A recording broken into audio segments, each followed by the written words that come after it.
धनंजय धड़कन का गाना रिकॉर्ड तोड़ेगा आवर ना बलम जी, यानी धनंजय धड़कन गाए तो आप लोग देख रहे हैं बलमा कदर न जाने बाली रो मरिया, ये गाना सुपर से डुपर है धनंजय धड़कन का। तो आप लोग देख रहे हैं भोजपुरी इंडस्ट्री में धनंजय धड़कन ये रिकॉर्ड तोड़ दिए हैं, जैसे अवधेश प्रेमी रिकॉर्ड तोड़ दिए हैं वैसे धनंजय धड़कन भी रिकॉर्ड तोड़ दिया है। तो आप लोग देख रहे हैं बड़े भैया खेसारी लाल यादव का एक से एक ब्लॉकबस्टर गाना आ रहा है। अभी आप लोग कल में देखे होंगे खेसारी भैया जो गाना गा के रसियन लाएंगे, वो गाने में कृष्णा बेदर्दी और खेसारी भैया जपन जपानी भी बैठे थे।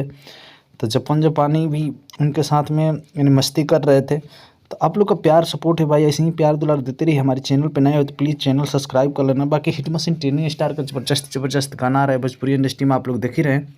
तो प्लीज़ भाई चैनल सब्सक्राइब कर लेना। बाकी भोजपुरी इंडस्ट्री में हिट मशीन ट्रेनिंग स्टार लगातार काम कर रहे हैं।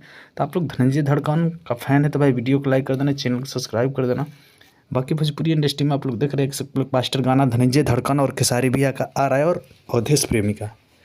तो आप लोग अवधेश प्रेमी का फैन है तो भाई वीडियो को लाइक कर देना, चैनल को सब्सक्राइब कर देना, क्योंकि भोजपुरी इंडस्ट्री में सबसे सुपर से डुपर गाना आ रहा है अवधेश प्रेमी और धनंजय धड़कन और खेसारी भैया का। तो प्लीज़ आप लोग को सपोर्ट चाहिए भाई। तो भाई तुम लोग देखते बड़ा लो जो भोजपुरी इंडस्ट्री में धनंजय धड़कन के गाना ज़्यादा जोर शोर से वायरल चलता, बलमा कदर न जाने बाली रू मरिया की। तो ये गाना सुपर से डुपर है भाई, ये गाना अच्छा भी लगा तो सब केहू के। तो भाई ऐसे ही प्यार दुलार देते रहो धनंजय धड़कन भाई। तो हम लोग के प्यार दुलार चाहिए तो ऐसा ही प्यार दुलार देते रहो खेसारी भैया और अवधेश प्रेमी हिट मशीन ट्रेनिंग स्टार पे। तो भाई तो हम लोग के चैनल पर नए बढ़ा लो तो प्लीज़ चैनल सब्सक्राइब कर लिया लो। बाकी तो हम लोग देखते बढ़ा लो कि भोजपुरी इंडस्ट्री में कितना अच्छा गाना होता। तो हम लोग के सपोर्ट से आज भोजपुरी इंडस्ट्री में चाहे हम कुछ बोलता नहीं तो हम लोग भाई सुनत रहो। तो हम लोग के प्यार दुलार से तो सही हिट मशीन ट्रेनिंग स्टार पे प्यार बनौले रखा लो। बाकी भोजपुरी इंडस्ट्री में तो हम लोग देखते बढ़ा लो खेसारी भैया एक से एक तगड़ा गाना लेकर आएंगे और लेकर आवते बढ़े। तो अभी कल में देखला लोग कि रसियन लाएंगे, यानी ग्लोबल म्यूजिक जंक्शन से आए गाना। तो ये गाना के यानी आप तो हम लोग देखबे कर रहा लो प्रकाश बारूद गाना के लिखल रहा, मॉडल एक्ट्रेस तो हम लोग देखबे कैला लो एमें नया नया रलिया। तो गाना के गौल लिया साथ में तो हम लोग अंतर लोग के खुशबू तिवारी खेसारी भैया के साथ में गौल लिया।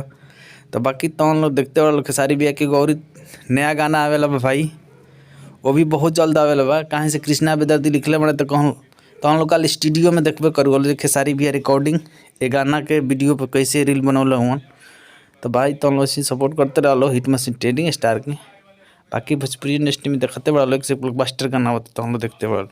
तो हम लोग प्यार दुलार बना रखे भाई भोजपुरी इंडस्ट्री में, बस तो हम लोग ऐसे ही प्यार बनौले रख लो बड़े भैया खेसारी पर। बाकी भोजपुरी में धनंजय धड़कन हो गए चाहे अवधेश प्रेमी हो गए, एक से एक सुपर हिट गाना गावत रहो भोजपुरी इंडस्ट्री में फेमस बना लो भाई। तो हम लोग देखते बढ़ा लो। तो भाई हमारे चैनल पर नए बढ़ा लो तो प्लीज़ चैनल सब्सक्राइब कर ली हलो। बाकी वीडियो को लाइक कर दी हलो भाई, काहे से कि तो हम लोग के प्यार दुलार से आज हमारे चैनल चलता। तो हम लोग ऐसे ही सपोर्ट करते रह लो खेसारी भैया का फैन वालो। तो बाकी धनंजय धड़कन का तो हम लोग देखते बढ़ा लो एक से एक ब्लॉकबस्टर गाना आते बा भोजपुरी इंडस्ट्री में। धनंजय धड़कन ने रिकॉर्ड तोड़ दिले बड़न, तो हम लोग के प्यार दुलार से रिकॉर्ड तोड़ले बड़न। तो अभी लोग देखते रहो तो हम लोग एक गोरखपुर के लड़की वायरल भेल भी है धनंजय धड़कन के गाने पे बलमा कदर न जाने बाली रू मरिया के। तो ये गाने पे वायरल भेल भी तो हम लोग देखबे कैला। तो भोजपुरी इंडस्ट्री में भाई रिकॉर्ड तोड़ देते खेसारी भैया चाहे अवधेश प्रेमी चाहे धनंजय धड़कन। तो हम लोग देखते चलो लो बाय।